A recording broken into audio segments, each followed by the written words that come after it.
When I first started doing stop motion, I barely knew what I was doing. I would spend hours trying to get a shot to look fluid and smooth, but I didn't understand the basic techniques that create good animation. My videos would look jittery and unnatural, and I didn't understand why. After over a year of creating stop motions, I've learned some valuable tips that transformed my videos. More frames doesn't mean smoother animation. I feel like a lot of times when people start out like doing stop motions, they think that a lot of frames mean smoother animation, but that's just not true. For example, Edbound, the creator of this animation, animates in only 15 frames per second, and if you look closely, he actually doesn't use that many frames to convey a movement. Let's take a look at this action, for example.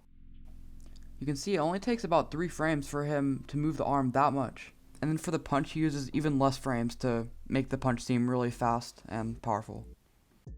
On the other hand, if you don't use enough frames, then you're gonna be with the same result. You're gonna have jagged and unnatural animation. You need to use your frames wisely by spacing them out to exaggerate fast and slow movement. Like if a character's winding up for a punch, you can use slow movement to emphasize tension, and then for the punch, use big spaces in between movements to emphasize the release of tension. Easing in and easing out. In the world, everything moves by easing in and easing out, and using this technique will make your animations much smoother. Let's say we wanted to move a figure's arm to wave. Instead of moving the arm the same distance every time like this, you want to start with really small movements, then have the arm speed up, and then finally slow down again.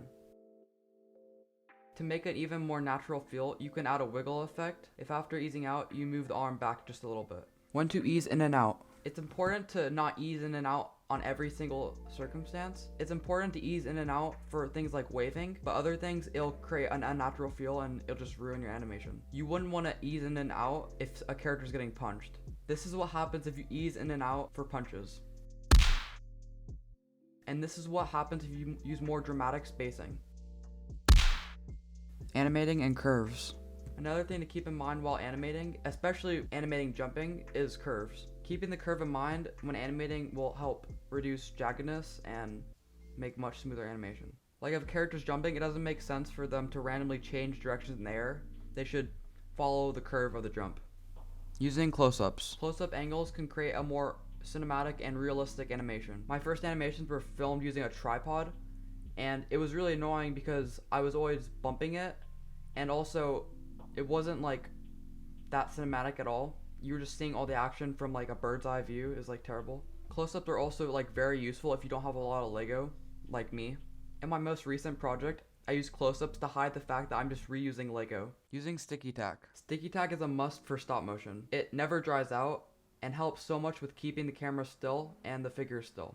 When I was starting, I had this like putty thing that was terrible for animating. It would always like not stick well, and I had to use a lot for it to even work. If you don't have Sticky-tack already, you need to get some. It's not that expensive. I'll put a link in the description. It makes animating so much easier. Hopefully those tips helped you understand how to create smoother animation, and if you want more tips like this, like the video and I'll definitely make some more. Also, because you guys watched this far, here's a little teaser of my next stop motion video. This one's gonna be my longest and most ambitious project yet, so here it is. Thanks for watching.